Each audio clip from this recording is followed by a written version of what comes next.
Pagtestigo ni dating PNP Chief Police General Nicolas Torre III sa Pasig City Regional Trial Court laban kay Pastor Apollo Kibuloy ngayong araw naudlot. Kasama mo sa balita si Radyoman Joyce Adra. RMN Live Report.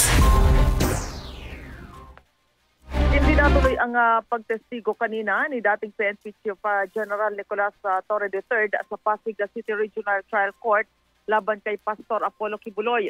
Ito ay dahil sa na-reset ang pagdinig ngayong araw matapos na ma-promote ang hukom na humahawak sa kasong qualified human trafficking laban kay Kibuloy.